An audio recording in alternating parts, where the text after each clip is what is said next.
Les voy a rogar que abramos nuestras Biblias en el Evangelio según San Lucas.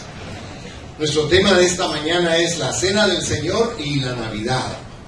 Y vamos a ir a San Lucas capítulo 2, versículo 7, y luego al capítulo 22, versículos 19 y 20. Dice en San Lucas 2, verso 7. Y dio a luz a su hijo primogénito, y lo envolvió en pañales, y lo acostó en un pesebre, porque no había lugar para ellos en el mesón. En Lucas 22, 19 y 20 dice: y tomó el pan y dio gracias, y lo partió y les dio, diciendo: esto es mi cuerpo, que por vosotros es dado, haced esto en memoria de mí.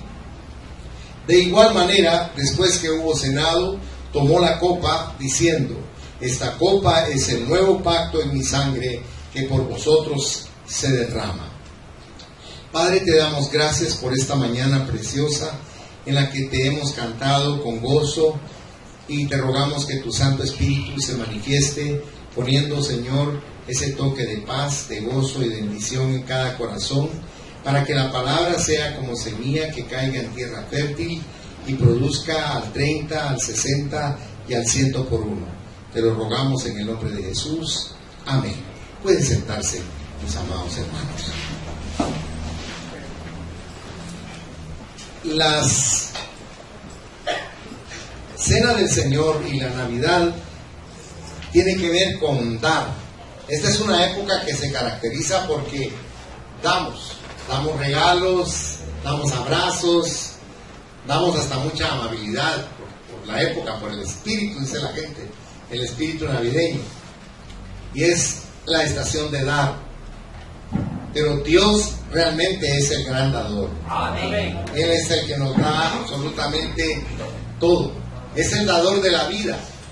En Génesis, en el capítulo 2 y versículo 7 de sus Biblias, dice: entonces Jehová Dios formó al hombre del polvo de la tierra y sopló en su nariz aliento de vida, y fue el hombre un ser viviente. A veces a nosotros se nos olvida que la vida que poseemos es un regalo que Dios nos da. Y es una vida que está limitada por el tiempo, porque en esta dimensión está establecido por el Señor que las personas vivamos 70 años y en los más robustos, dice la Biblia, 80 años. Sin embargo, ustedes van a ver personas de 90, incluso de 100 años. Porque esa longevidad también es un regalo de Dios para nosotros. Aunque, como les reitero, estamos limitados. Porque el propósito no es que estemos aquí eternamente. Nos envió a esta tierra para ser probados, para ver lo que había en nuestro corazón. Pero la verdad es que Él ha preparado para nosotros un nuevo cuerpo. Pablo dice que nuestro cuerpo es similar a una tienda de campaña, pero que el cuerpo que Dios ha preparado para nosotros es como un edificio, porque es indestructible. Es un cuerpo preparado para la eternidad. No va a tener límite de tiempo. Vamos a estar fuera de esta dimensión y se van a romper todos los parámetros que tenemos humanamente con lo que Dios ha preparado para nosotros. En 2 de Corintios, en el capítulo 12 y versículo 4, Pablo hace una referencia al lugar donde Dios lo llevó. Porque Pablo tuvo la virtud de poder conocer la sobrenaturalidad de las cosas que Dios había preparado para cada uno de nosotros desde el tiempo de la eternidad. Y ahí en esa porción, si usted me permite que se la lea, en la carta que escribe Pablo a los Corintios, dice en el versículo 4 que fue arrebatado al paraíso, donde oyó palabras inefables que no le es dado al hombre expresar. O sea, Pablo tenía un conocimiento superlativo de lo que para nosotros es el conocimiento por fe que tenemos a través de la palabra de Dios. Pablo fue objetivo en cuanto al conocimiento que Dios le dio. Pero nosotros tenemos fe y tenemos esperanza, que es lo más maravilloso. Sin embargo, en 1 de Corintios 13, Pablo dice que un día se va a terminar la fe y se va a terminar también la esperanza. Pero ¿qué es lo que va a prevalecer? El amor. En la tierra, las personas cuando se enamoran y se apasionan, a eso le llaman amor. Pero eso no es el amor. El amor es Dios. Y en 1 Corintios 13 usted puede leer que dice del versículo 4 al 7 que el amor es sufrido, es benigno, todo lo soporta, todo lo cree, no tiene envidia, no es egoísta. Porque ese es el verdadero amor. Un amor maravilloso que Dios quisiera que nos prodigáramos los unos a los otros. Y hay que tomar en cuenta que el Señor es el dador de toda buena dádiva y de todo don perfecto. Me voy a permitir leerle en Santiago, en el capítulo 1 de la carta de Santiago. En el versículo 17 dice: toda buena dádiva y todo don perfecto desciende de lo alto, del Padre de las luces, en el cual no hay mudanza ni sombra de variación. Le voy a poner un ejemplo. Esta mañana yo, para hablar con usted, me levanté muy temprano a hablar con Dios y a pedirle que me llenara de gracia ante los ojos de ustedes. Porque no es la persona realmente la que está haciendo la obra o la labor, sino que es el Espíritu Santo en nosotros. Para que nosotros podamos alcanzar el corazón de las personas, porque a veces usted le cae mal a alguien o le desagrada a alguien, aunque no lo conozca. Así de primera vista nos es desagradable a alguien o nos es agradable. Pero la realidad es que cuando usted tiene la unción de Dios, el favor de Dios, esa dádiva de Dios, usted no necesita hacer mayor cosa, porque es el Señor el que le está dando a usted una unción especial para alcanzar el corazón y el espíritu de las personas. Por eso es maravilloso entender que todo lo bueno que hay en nosotros viene de Dios. No es porque nosotros seamos campeones, sino porque Él nos da el favor, el poder y la gracia. Además, la cena del Señor también tiene que ver con el más grande de todos los dones. Hay una llamada muy conocida que está en el Evangelio de San Juan, en el capítulo 16, capítulo 3, verso 16, que dice: porque de tal manera amó Dios al mundo que ha dado a su Hijo unigénito, para que todo aquel que en Él cree no se pierda, mas tenga, dice, vida eterna. Mire qué maravilloso este regalo que el Señor nos dio, y yo le escribí una breve nota aquí. Esto fue una expresión de su amor infinito, que estuviese dispuesto a dar a su único Hijo por una raza de pecadores rebeldes. La Santa Cena, el Señor Jesús instituyó este sagrado memorial para que sus seguidores a lo largo de los siglos le recordaran así en su muerte. Primero de todo les dio pan, símbolo de su cuerpo que pronto iba a ser dado por ellos. Luego la copa, que habla elocuentemente de su preciosa sangre que iba a ser derramada en la cruz del Calvario. Razonemos desde la grandeza del sacrificio a la grandeza del pecado. Luego determinemos romper para siempre con lo que le costó su vida al Hijo de Dios. Fíjense que si nosotros fuéramos más congruentes con nuestro compromiso de fe con Dios, trataríamos de huir del pecado. No de enfrentarlo, sino de huir de él. Porque el pecado solo nos causa muerte. Usted podrá decir: no, pero yo he pecado y no me he muerto. Sí, pero el propósito del pecado en nuestra vida es esa destrucción de nuestro ser, que nosotros perezcamos. Y Cristo precisamente por eso vino, porque Él conocía que en nuestra naturaleza estamos incapacitados de poder ser impecables, de poder ser seguidores de lo que Dios nos dice en su palabra. Preceptos que van en nuestro beneficio, pero que son inaplicables según nuestro criterio. Por eso es tan importante reconocer que la muerte de Cristo en la cruz del Calvario implica que Él ahí tomó nuestras deficiencias para suplir conforme a su misericordia, el tomar sobre sí mis errores, mis pecados, mis equivocaciones, y dejarme limpio ante el rostro de Dios, para que en el momento en que yo parta con mi Señor, esté seguro que voy con Él. Amén. Que no quepa ninguna duda en mi corazón, porque he creído en el Señor.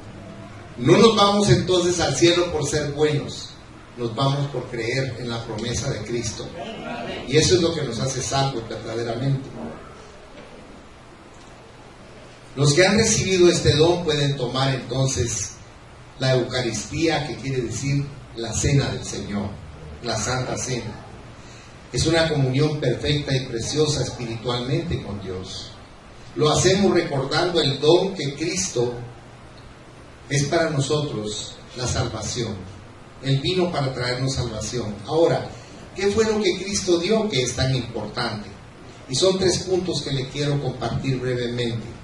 El primero es que Cristo dio su cuerpo. Si se recuerda en la primera lectura que hicimos, dice en el Evangelio de San Lucas 22, en el verso 19, esto es mi cuerpo que por vosotros es dado, haced esto en memoria de mí. Pero si usted toma en consideración, cuando Él hizo eso, aún no había sido crucificado, ya se dijo. El cuerpo de Él estaba todavía perfecto. Posteriormente fue que lo tomaron, lo flagelaron, casi lo destruyeron de esa forma, y luego lo clavaron en una cruz terrible, una cruenta cruz. Ahí lo clavaron a Él. Un dolor espantoso, un suplicio que solo el amor de Él pudo soportar. Es increíble cuando usted se pincha con una aguja, el dolor que se siente. Ahora imagínese cuando le atravesaron a Él sus manos y sus pies con clavos que medían más de 30 centímetros. Y eran unos clavos de lo más hosco que usted se puede imaginar, sin ninguna consideración hacia el cuerpo de Él. Ya no soportaba más dolor y sin embargo, pudiendo quitarse Él de la cruz, siendo Dios, no lo hizo. ¿Sabe por qué? Porque lo veía a usted y a mí esta mañana en este lugar, tomando en consideración el amor que Él dio por nosotros, por cada uno de nosotros. Si usted le puso atención al versículo de Juan 3:16, ahí dice, porque de tal manera amó Dios a los cristianos que se portan bien. Y dice así, ¿verdad? Amó, dice, al mundo. ¿Sabe una cosa? Así como Dios lo ama a usted bien bañadito, bien arregladito, bien peinadito, así como lo ama a usted de esa forma, ama al hombre que está botado en la calle y está con moscas encima. A Él lo ama también, porque Él no hace acepción de personas. Nos cuesta a nosotros los seres humanos entender ese amor tan sobrenatural que no hace ninguna acepción, sino sencillamente Él nos ama, porque somos su creación más amada. ¿Y para qué nos creó el Señor? Para alabar su nombre. Fuimos creados para alabanza de su nombre. Usted tiene que comprender que si no le gustan las alabanzas, le debe decir a Dios, Señor, ayúdame que me gusten las alabanzas, porque no son para mi gusto, sino son para agradarte a ti. Son palabras de amor que salen de nuestro corazón para decirte bellezas a ti porque te lo mereces. Dios merece todo lo bueno que pueda salir de su boca y de su corazón. Y créame que Él está pendiente muchas veces de usted para que usted le diga gracias simplemente. Porque por lo contrario, nuestra conversación con Él casi siempre es una petición. Siempre estamos pidiendo. Por eso es maravilloso cuando usted tiene gratitud en su corazón y le dice, gracias Señor porque desperté. Gracias porque puedo caminar. Yo le he dicho a usted que yo le agradezco todo al Señor. En la mañana cuando me voy a bañar, lo primero que hago es agradecerle que tengo casa y que solo abro una llave y me sale agua caliente. Y tengo jabón y tengo shampoo y le digo, gracias Señor. Porque hay millones de personas que no tienen agua, mucho menos tienen jabón o shampoo. Yo soy un hombre dichoso que tiene tantas bendiciones tuyas que no merezco, Señor. Pero a Dios le agrada que reconozcamos que de Él viene todo ese amor y toda esa bendición. Mire, solo cuando usted esté en la cama del hospital, trinando de dolor, solo en ese momento comprende usted el favor que Dios nos hace de tenernos a todos sanos. Por eso la gratitud tiene un gran valor en nuestra relación con nuestro Creador. Dice, esto es mi cuerpo que por vosotros es dado. ¿Sabe una cosa? Los profetas habían escrito en relación a este hecho, de que Dios se iba a encarnar en la tierra. más de 700 años antes que Cristo naciera, Isaías escribe, si usted fuera tan bondadoso de ir en su Biblia, en Isaías capítulo 7, versículo 14, dice la palabra: por tanto, el Señor mismo os dará señal. He aquí que la Virgen concebirá y dará a luz un hijo y llamará su nombre Emmanuel. Emmanuel, ¿qué quiere decir? Dios con nosotros. Miren qué maravilloso es que 700 años antes que naciera Cristo, estaba predicho lo que iba a suceder. Y Él está aquí esta mañana y es con nosotros también. Porque déjeme que le explique que en la antigüedad, antes de Cristo, el Espíritu Santo venía y rodeaba o cubría a las personas. Pero en el caso nuestro, no solo nos cubre o nos rodea, sino está en nosotros, en nuestro corazón, en nuestro interior. Cuando usted como ser humano, por las diferentes crisis que tiene que atravesar, se quiebra como una caña y se cae al suelo, ¿quién lo levanta? El Espíritu Santo. Él viene a usted y le da nuevas fuerzas, como las águilas, dice Isaías 40, que lo levanta a usted del suelo. Así me ha levantado a mí. Él tiene el poder para darme el ánimo de querer seguir viviendo, porque a veces las circunstancias son tan duras en esta tierra que lo que más anhelamos es partir. Pero el Señor nos da la fuerza para que nos quedemos otro tiempito más. Yo le digo al Señor que cuando me vaya con Él, me quiero ir cantando. Si Él me lo permite, me quisiera ir cantando. Ojalá que cuando lo esté yo alabando a Él, en ese instante pueda partir con Él. Y va a ser un gozo maravilloso. Porque déjeme decirle que yo sé a dónde voy. Amén. A mí la muerte no me da tristeza, sino alegría. ¿Sabe una cosa? La cultura griega es la base o fundamento de las culturas occidentales y de muchas partes. Porque es en esencia una enorme sabiduría humana. Y los griegos, en medio de esa gran sabiduría humana que tenían, reconocían que el cuerpo realmente era una cárcel. ¿Y a quién apresaba esa cárcel? Al alma. Entonces decían ellos que al morir el alma era liberada. El Señor nos dice que nosotros no morimos. Dejamos este empaque que tenemos para tomar uno nuevo, uno perfecto. Porque usted no puede morir porque es un espíritu que posee un alma y temporalmente está ocupando este cuerpo. Le reitero, nosotros cuando comenzamos a comprender lo que Pablo nos explica en la Biblia, bendecimos a Dios. Porque no le estoy hablando de psicología o de filosofía, le estoy hablando de teología, de la voluntad de Dios de hacerse visible a usted a través de las letras de la Biblia. Porque la palabra de Dios, ¿qué es lo que dice que hace? Si usted va al Evangelio de Juan, capítulo 1, dice en el versículo 1, en el principio era ¿qué dice? El verbo, o sea, la palabra. Y el verbo era con Dios, y el verbo ¿qué dice? Era Dios. Y todas las cosas que existen y están hechas, por Él fueron hechas. La semana pasada hablábamos que en Génesis capítulo 1, dice en el versículo 3, y dijo Dios, sea la luz, y fue la luz. Pero no la luz física, sino esta que estamos hablando esta mañana. El conocimiento escondido del Evangelio de Dios, que son buenas noticias de Dios para nuestra vida, para nuestro espíritu, para la salvación de nuestra alma. El Eterno entraría en el tiempo preciso en un lugar determinado por Dios. Si usted me acompaña a Miqueas, uno de los profetas menores, en el capítulo 5 y versículo 2 dice: pero tú, Belén Efrata, pequeña para estar entre las familias de Judá, de ti me saldrá el que será Señor en Israel, y sus salidas son desde el principio, desde los días de, ¿qué dice su Biblia? De la eternidad. Nosotros en esta tierra tenemos una edad relativa, pero nuestra verdadera edad ni siquiera tenemos capacidad para considerarla, porque es un Google, es un número increíble. Nosotros existimos desde antes que existiera este universo visible para nosotros. Dios ya nos había creado. Por eso es maravilloso cuando uno logra entender las profecías del Señor para declararnos que lo que Él nos dice es cierto, porque ya se cumplió.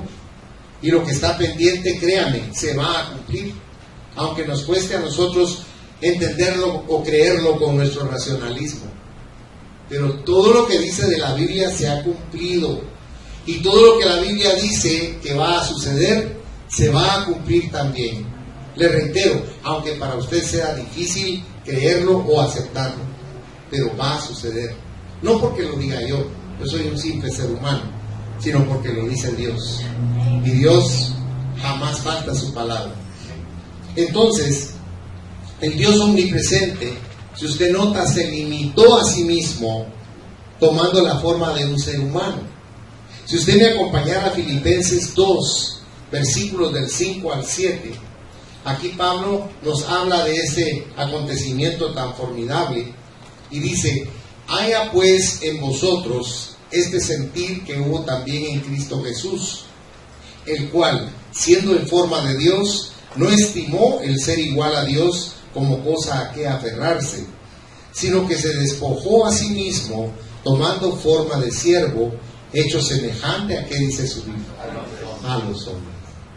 Se hizo semejante a nosotros. Si viniera un ángel esta noche y le dijera, amado hermano o amada hermana, dice el Señor que a partir del día de mañana tienes que ir a pedir posada a una de las viviendas humildes de La Limonada y tienes que vivir ahí un mes de las limonas que te puedan dar ahí. ¿Dejaría usted su trabajo, su comodidad y todo lo que posee por hacer eso? ¿Saben una cosa? No lo haríamos, hermanos, ni aunque Jesús mismo se nos presentara. No lo haríamos. Es nuestra naturaleza, la desobediencia. Por eso es tan admirable lo que usted está leyendo conmigo de Cristo, porque Cristo obedeció y dejó la deidad que Él tenía. No le estoy hablando de una posición social o económica elevada, sino de la deidad. Él es Dios. Dejó todo su poderío como Dios y se convirtió en un ser humano igual que usted, igual que yo, con la naturaleza como la suya y como la mía, la cual Él venció por su naturaleza perfecta de Dios, pero la venció por algo especial, la obediencia. Si algo caracteriza la salvación de Cristo para nosotros, es la obediencia de Él al Padre, porque usted y yo no le podemos obedecer a Dios, y Él obedeció por nosotros al Padre, y fue a ese lugar de la muerte que hemos estado hablando por obediencia, porque nos amaba a nosotros y nos sigue amando eternamente. ¿Se recuerda cómo dice en Jeremías la palabra? Dice, con amor eterno te he amado. Por eso, dice, te prolongué mi misericordia. ¿Qué está diciéndole Dios a usted ahí? No te amo ahorita porque estás aquí, o no te amo porque has sido pulcro en tu vida, o porque vas a estar re bien en estos días. No, Dios te está diciendo, te amo porque te amo. Simple. Sin ninguna condicionante. Y déjeme decirle algo. ¿Qué es lo que usted más desea o lo que más necesita? Pongámoslo más dramático.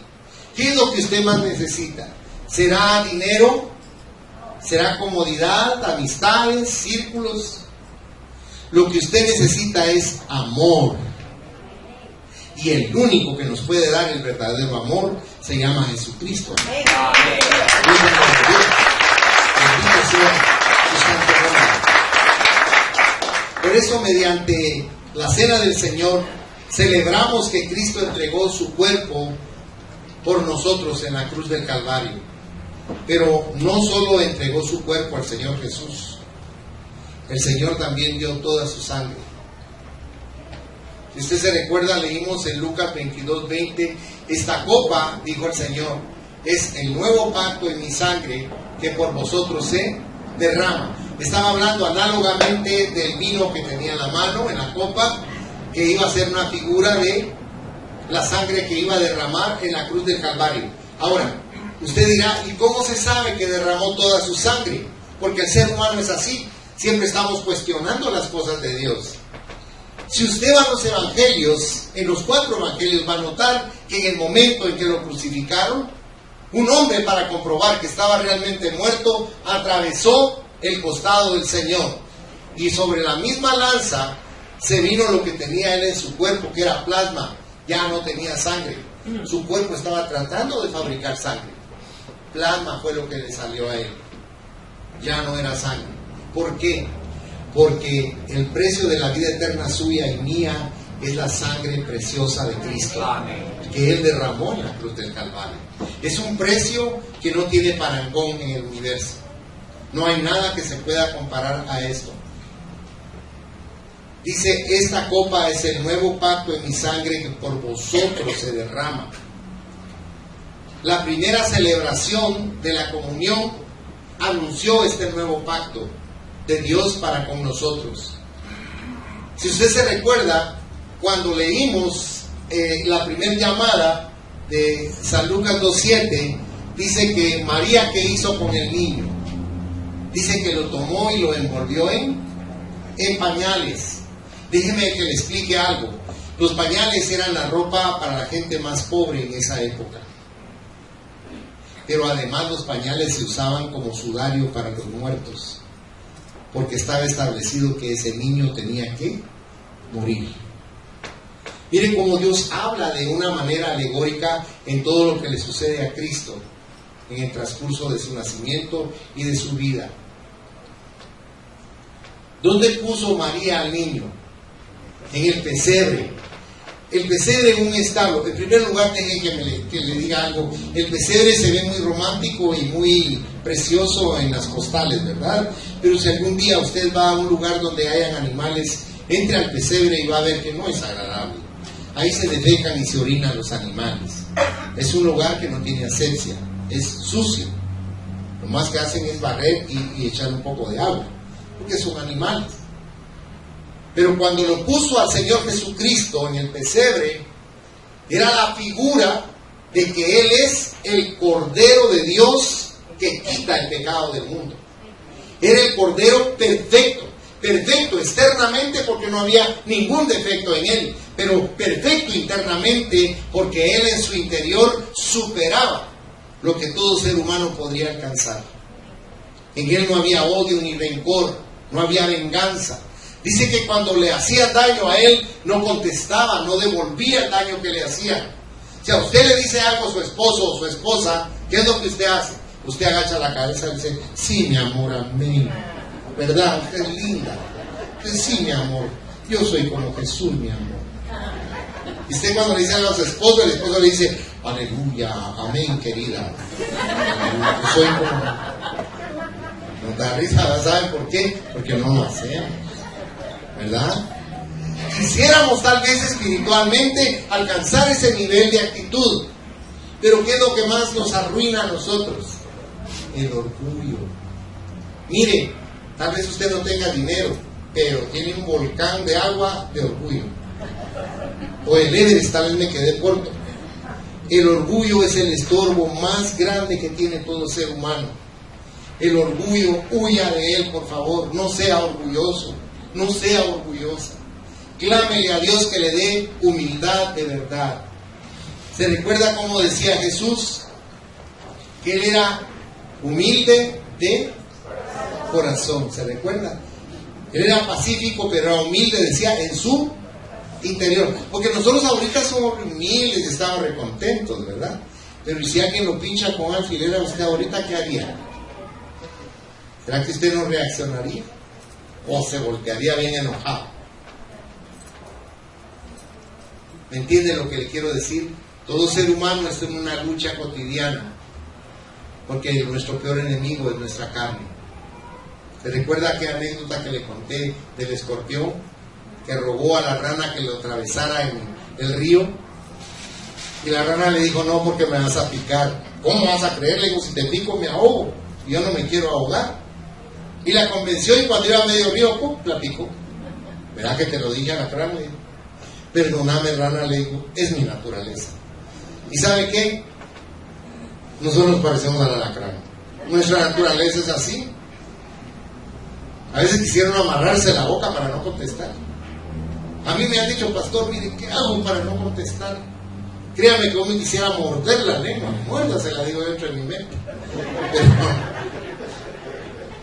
Porque, sí, hermanos, es que miren, el orgullo es terrible, nos hace reaccionar siempre equivocadamente. ¿Por qué le estoy diciendo eso? Por la humildad de Cristo.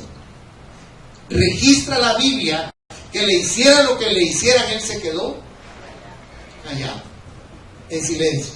En la casa del sumo sacerdote, un hombre abusivamente le pegó una bofetada en el rostro. Y el Señor le dijo: si hice algo malo con mi boca, dime qué fue lo que hice de malo. Pero si no hice nada malo con mi boca, ¿por qué me pegas? Había un artículo que salía en las elecciones del Reader Digest de todo el tiempo, que se llamaba Mi personaje inolvidable. Y siempre era lo primero que yo buscaba, porque eran anécdotas formidables de ejemplos de personas que uno podía seguir. Pero ¿sabe qué? Desde que conocí a Cristo, cuando tenía 33 años, Él es mi personaje inolvidable. No hay otra persona que se pueda comparar con ese Cristo de amor, con ese ser tan digno de que nosotros lo imitemos. Dejó una huella imperecedera en la humanidad. Ningún avatar, ningún gran hombre de los que ha existido ha dejado la huella que Cristo dejó. Porque Él es Dios y está sentado a la diestra del Padre. Él sería el sacrificio perfecto entonces para la humanidad, lo que necesitaba la humanidad. Y se lo quiero mostrar en la carta a los Hebreos. Si usted me acompañara a Hebreos, si está bondadoso, en el capítulo 10, versículos del 4 al 10. Hebreos 10, del 4 al 10. Dice: porque la sangre de los toros y de los machos cabríos no puede quitar los pecados. Por lo cual, entrando en el mundo, dice: sacrificio y ofrenda no quisiste, mas me preparaste cuerpo. Holocausto y expiaciones por el pecado no te agradaron. Entonces dije: he aquí que vengo, oh Dios, para hacer tu voluntad, como en el rollo del libro está escrito de mí, diciendo primero: sacrificio y ofrenda y holocaustos y expiaciones por el pecado no quisiste, ni te agradaron, las cuales cosas se ofrecen según la ley. Y diciendo luego: he aquí que vengo, oh Dios, para hacer tu voluntad, quítalo primero para establecer esto último. En esa voluntad somos santificados mediante la ofrenda del cuerpo de Jesucristo, hecha una vez para siempre. Se lo voy a leer en una paráfrasis porque ahí está un poco más claro. Dice: pues la sangre de toros y chivos no pueden de veras quitar los pecados. Por eso Cristo, al entrar en el mundo, dijo a Dios: como la sangre de toros y chivos no te puede satisfacer, me permitiste nacer en un cuerpo humano para que luego te lo ofreciera en sacrificio sobre el altar. Como no te satisfacían los animales inmolados y quemados ante tu altar en expiación del pecado, dije: aquí vengo a hacer tu voluntad, oh Dios, a entregar mi vida, como dicen las Escrituras que yo haría. Después de señalar que los distintos sacrificios y ofrendas que se ofrecían bajo el antiguo sistema no satisfacían a Dios, añadió: aquí estoy, he venido a hacer tu voluntad. Es decir, cancelaba el antiguo sistema e implantaba uno mucho mejor. Hemos sido perdonados y purificados precisamente porque Cristo hizo la voluntad de Dios muriendo en la cruz, sacrificio que ofreció a nuestro favor una vez y para siempre. Por eso Él es el Cordero de Dios que quita el pecado del mundo. Miren qué maravilloso es eso. Porque Pedro también escribió en relación con esto.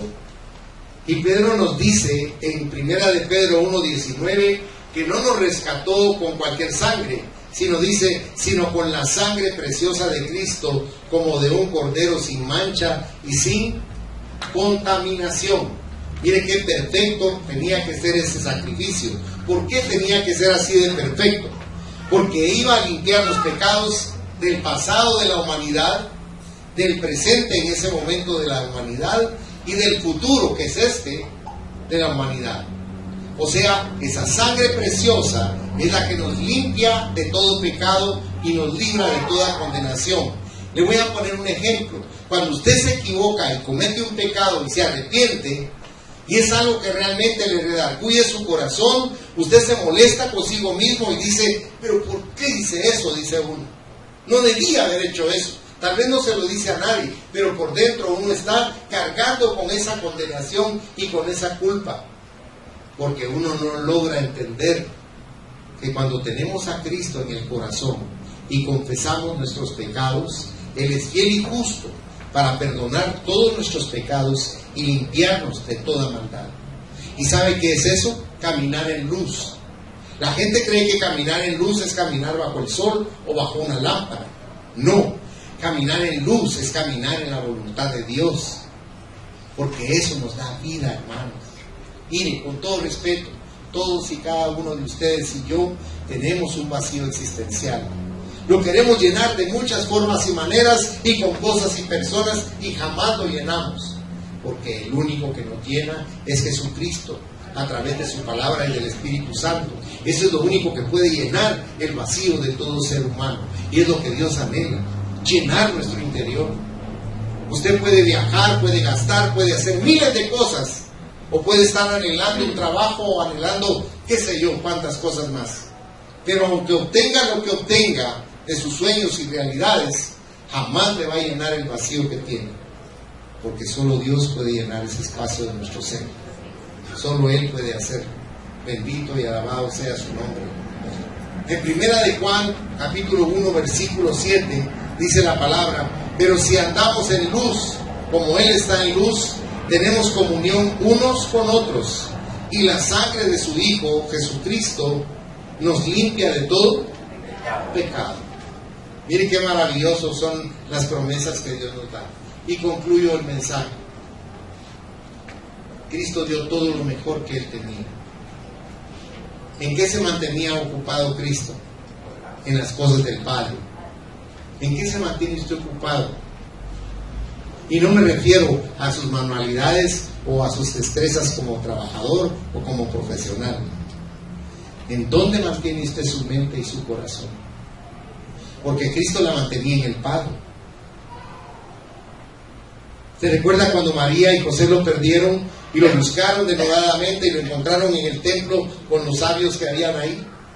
Le dijeron, ¿por qué nos hiciste esto? Le dijo María, muy molesta con él, indignada y con mucha cólera posiblemente. Y él le respondió, ¿por qué se les olvidó que yo tengo que estar en los negocios de mi Padre? Se les había olvidado quién era Él. Lo miraban simplemente como su hijo. Por eso cuando usted lee el Magnificat en San Lucas, ve cómo la Virgen María dice que su alma engrandece a su Señor, su Salvador. ¿Y quién era? Cristo. ¿Y qué era Cristo de ella? Su hijo en la carne. Pero era Dios para ella. Ella lo logró comprender. Por eso cuando usted ve el sacrificio de María, de ver en la cruz del Calvario a su hijo, era un sufrimiento doble, porque era el hijo de su vientre y lo amaba intensamente, y era su Dios al que ella amaba con todo su corazón y con todas sus fuerzas, y lo veía ahí muriendo. Por eso cuando usted ve la piedad, una estatua que hizo Miguel Ángel, usted se quebranta, porque ese hombre plasmó un dolor tan profundo que le llega a uno al corazón. Cuando usted tiene un hijo, usted sabe de qué le estoy hablando. Y Dios hizo eso porque nos ama. Dio a su unigénito Hijo para que nosotros tuviéramos salvación y vida eterna. Cuando fue tentado el Señor Jesucristo, se mantuvo firme y victorioso. Cuando sufría, nunca se quejó ni amenazó. Cuando moría en la cruz del Calvario, fue fiel y estuvo siempre en control. Ahora es nuestra oportunidad de dar. ¿Qué le pueden dar ustedes al Señor Jesús? Podemos entregarle nuestro corazón y nuestra vida si queremos. Si no queremos, no, porque no nos fuerza absolutamente a nada. Y eso es maravilloso. Si usted me acompaña a Romanos 12, versículos 1 y 2, dice: así que, hermanos, os ruego por las misericordias de Dios que presentéis vuestros cuerpos en sacrificio vivo, santo, agradable a Dios, que es vuestro culto racional. No os conforméis a este siglo, sino transformaos por medio de la renovación de vuestro entendimiento, para que comprobéis cuál sea la buena voluntad de Dios, agradable y perfecta. Cierren sus ojos, por favor. Padre Celestial, yo te doy gracias por tu palabra, porque tu palabra es como una luz que ilumina la oscuridad de nuestro corazón, para poder comprender la necesidad que tenemos de llenarnos de ti. Yo te ruego que en esta mañana tú bendigas a cada uno de los presentes, dándole revelación de tu palabra a su espíritu, porque para ellos es cansado estar aquí, Señor. Para ellos es cansado estar encerrados también. Pero yo te pido que, conforme al poder de tu amor, tú les proveas una revelación sobrenatural en su espíritu, para que puedan comprender la naturaleza de tu palabra como un beneficio formidable para su diario vivir, como la respuesta a todas las interrogantes que se forman en su mente y en su corazón. Y si tú nunca le has abierto tu corazón a Jesús, ahí donde estás en tu lugar, dile: Señor Jesús, yo necesito conocerte a ti muchísimo más. Yo te abro mi corazón en esta mañana para recibirte como mi Salvador personal, como mi Dios, y que me reveles cuál es el propósito de mi vida en esta tierra. ¿Qué es lo que anhelas de mí, Señor? Solo tú me lo puedes revelar. Yo te ruego que me llenes de tu paz, de tu sabiduría y de la profundidad de tu palabra. Te lo ruego con todo mi corazón. Sigan orando, mis hermanos. Si alguien hizo esta oración por primera vez en su vida, levante su mano. Yo quiero orar por usted. Yo quiero bendecirle en esta mañana, porque usted necesita la llenura y el poder del Espíritu Santo en su vida diaria.